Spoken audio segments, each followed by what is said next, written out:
Kiyoshi Kurosawa is a director whose works have come to the forefront as of recent after decades of work.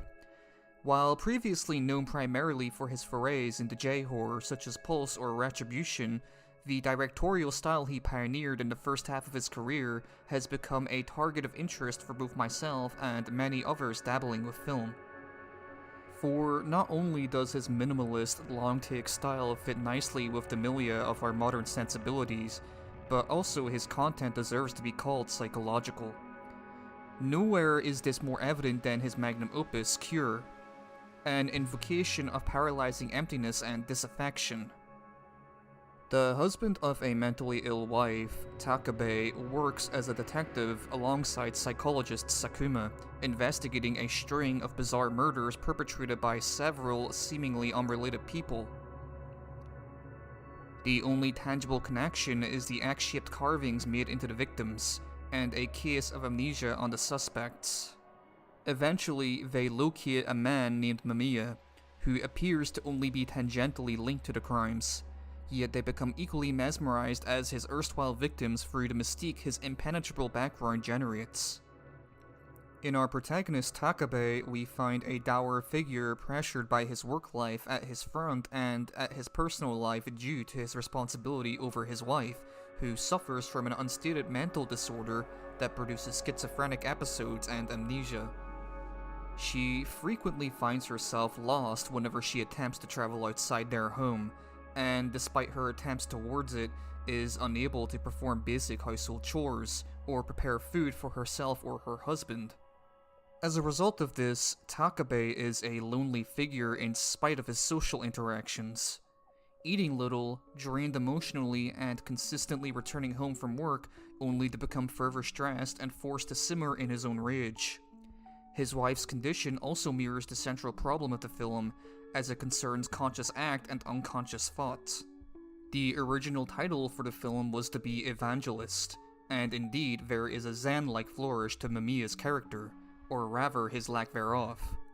The first story held within the Blue Cliff record of the foundational figure of Zen Buddhism, Bodhidharma, is of this.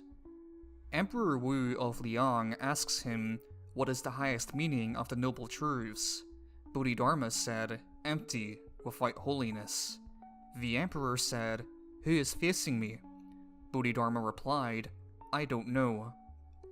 His demeanor takes on much of the same instructional intent to his listeners. Only his relationship with Takabe differs from that of the others, as the others were but mere followers.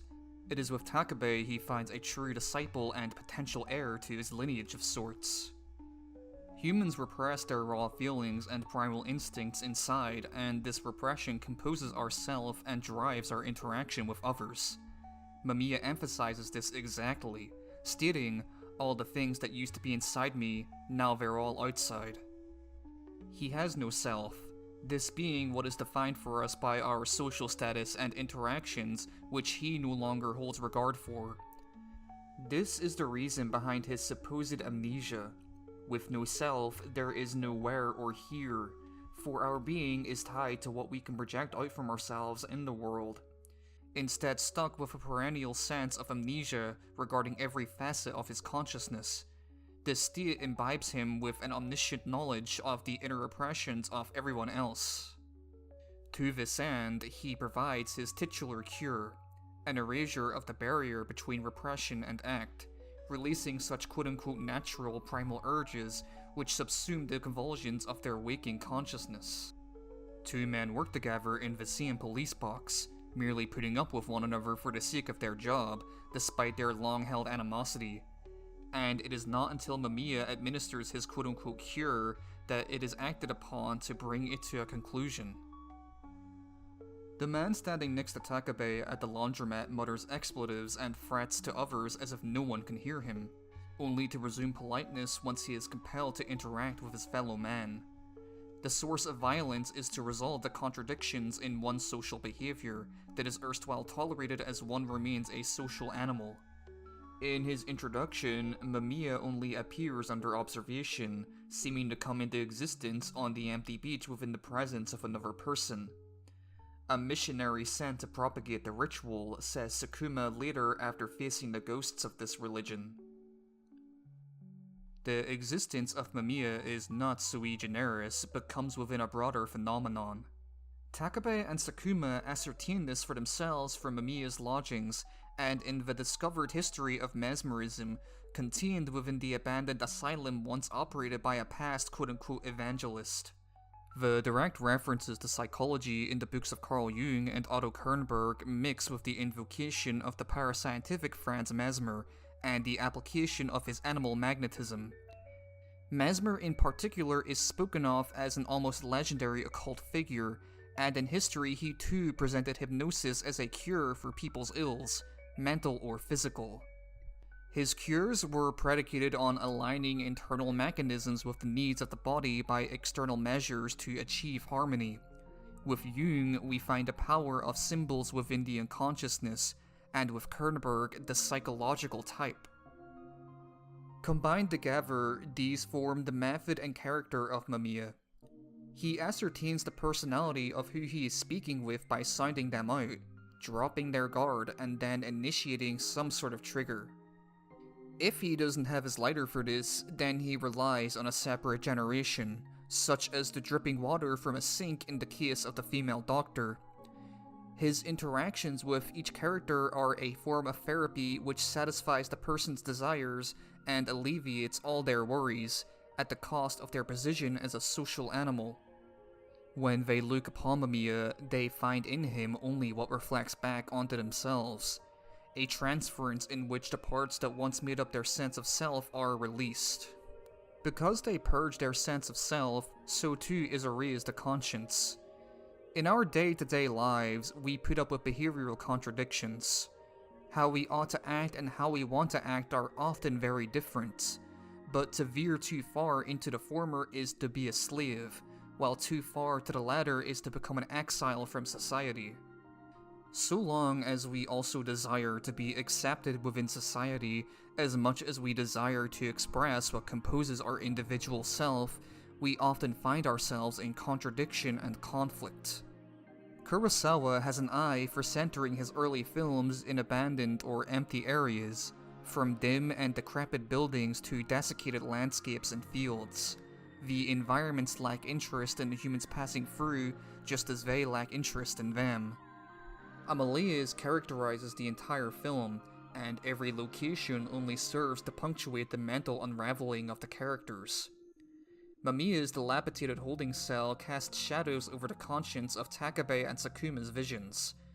Takabe blends in with the dark shadow of the room before materializing suddenly, driving Sakuma in the illuminated corner opposite of his position. A configuration of his own paranoia and mesmerization, given form from the darkest recesses of the environment and his own mind. Similar visuals are employed in his most popular film, Pulse. It mirrors the situation in 1898 where the hypnotized woman murdered her own son in delusional psychosis. What is most distinctive with Kurosawa's films, particularly in the first half of his career ending with Tokyo Sonata, is his cold usage of camera movement and shots. Long takes and static shots are utilized to conduct a dense atmosphere and conjure up dread in every interaction with Mamiya, every vision, and every unsettling period. We follow Mamiya as he goes through his laundry list of triggers with each person: the flame of the lighter, the red end of a cigarette, the dripping of water. When Mamiya is finally able to crack into the psyche of another character, the camera stops all movement as they do, struck cold by his technique. Just as he hypnotizes them, this works to solidify it to the audience, drawing all attention to his mechanism and entrancing the viewer, both in and out of the film. The usage of space provides an incorporeal layer wherein Mamiya may at first question someone such as Takabe by approaching them directly, eerily similarly to what Takabe and Sakuma do in interrogating a perpetrator, though with this method it came to no avail. Upon his initial mesmerization, he remains distant, bridging both the physical and metaphysical barrier as he continues. During one particular scene between Takabe and Mamiya, when the latter is presented before a league of investigators, they engage in a one-sided discussion where it seems that once Mamiya has started talking to him directly, they are driven outside of mundane reality. The camera focuses solely on them, and the noise of the rest of the room disappears completely, as if Mamiya has christened them within solipsistic dimension. The methodical intensity which lulls the viewer in these scenes also finds itself juxtaposed by occasional sequences in which images cut suddenly as memories bubbling up into one's waking consciousness. Takabe's strained confessional to Mamiya in his cell regarding the relationship with his wife is arduous and drawn out, yet the murderous intent he displays to her later is contained within a flash of memories. They spark into his consciousness. He is in a perpetual state of tension, barely keeping the habitual urges long kept inside from drawing themselves out to deadly social consequences. These urges are so quick that there is barely any time to recuperate, and Takabe acknowledges this by taking precautionary measures. Coming back to reason following a sudden murderous outburst displayed with very fast cuts of him grabbing a knife, he sends his wife away to a mental hospital. The sparking of a lighter, the dripping of water, the ambience of the environment and the soundtrack. These all stack up into a densely packed atmosphere that keeps the viewer uneasy.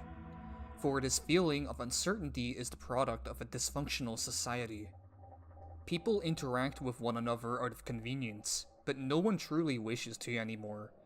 Everyone is alone, and as much as they are uncertain about themselves, their behavioral contradictions make them paranoid of others. This motif of despairing solitude is something which Kurosawa revisits in a number of his films, including his most popular film Pulse, as well as his darkly comedic film Doppelganger.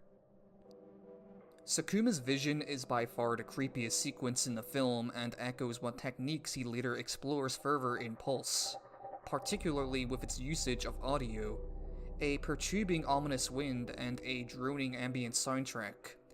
It envelops the environment in a constant stream of emptiness we are used to whenever the conclusion of Mamiya's intentions manifest into the picture.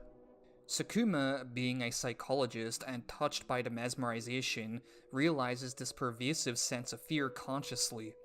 His overpowering fear of the other then compels his fear of himself, as his fight or flight response becomes his only instinct. Preventing himself from lashing out on another, he does violence to himself and takes his own life. Mamiya's lethargic manner comes to suit the subdued horror of the film and lends to him feeling otherworldly, particularly in comparison to those around him who come to adopt a similar demeanor. Before Takabe kills him, he makes out the symbol of the axe, the unconscious prime symbol of the purging of self and the voluntary exile of society. Thereby, Takabe acts with jubilance following his dispatching of Mamiya, in stark contrast to his previous demeanor. The erasure of the barrier between the unconsciousness and the conscious then becomes concomitant with that which exists between the individual and his societal pressures. Takabe becomes a fully free man through this radical therapy, and his freedom wrought with the axe upon his wife's body. Beforehand, his diet consisted entirely of coffee, yet now he acts willfully, without repression, and orders an entire meal, signaling that he is finally being cured. In accordance with this, he becomes just as Mamiya was, an evangelist of this cure, and ends up spreading it to those around him, shown in the waitress who served him unveiling a knife at the film's abrupt conclusion.